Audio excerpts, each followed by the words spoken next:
ఇప్పుడు మామూలుగా చూస్తే ఇప్పుడు మీ ఫీజులు మేము గమనిస్తే ప్రభుత్వం ఇచ్చే ఫీజులతో సరిపడే ఫీజులు తీసుకుంటున్నారు మీరు కొంచెం ఇంచుమించు.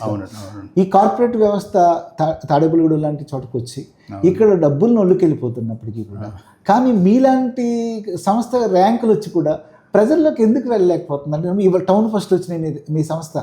కానీ ఇప్పుడు పిల్లల్ని అడిగాం, నేను ఇందాక పిల్లల్ని అడిగితే స్టూడెంట్స్ ఏం చెప్పారంటే సార్ మేము అందరికీ చెప్తున్నాం సార్, మా చెల్లిని ఇక్కడే జాయిన్ చేస్తున్నాం సార్, మా తమ్ముడిని ఇక్కడే జాయిన్ చేస్తున్నాం సార్ అని. కానీ ఈ కార్పొరేట్ యొక్క మోజులో పడి ఒక అద్భుతమైనటువంటి రిజల్ట్ సాధిస్తున్న ఒక విద్యా సంస్థని జనం మిస్ అవుతున్నారు. మేము కూడా కోరుకునేది అదేనండి. యాక్చువల్గా ఆ టేస్ట్ ఎప్పుడైతే మా కాలేజీలో చేశారో డెఫినెట్గా మా కాలేజీని వదిలిపెట్టట్లేదు పిల్లలందరూ కూడా. ఆ కొంతమంది తెలియక తల్లిదండ్రులు బయట చూసిన అడ్వర్టైజ్మెంట్స్ ఫాల్స్ ప్రెస్టీజ్ కోసం అని వెళ్ళిపోయి కార్పొరేట్ జాయిన్ అయ్యి అక్కడ లోన్స్ తీసుకుని లోన్స్ కట్టలేక మళ్ళీ వచ్చి మా దగ్గరికి సార్ మీ దగ్గరికి వచ్చేస్తామని అడిగిన సందర్భాలు చాలా. మనం ప్రయత్నం చేస్తున్నాం సో చెప్పడానికి.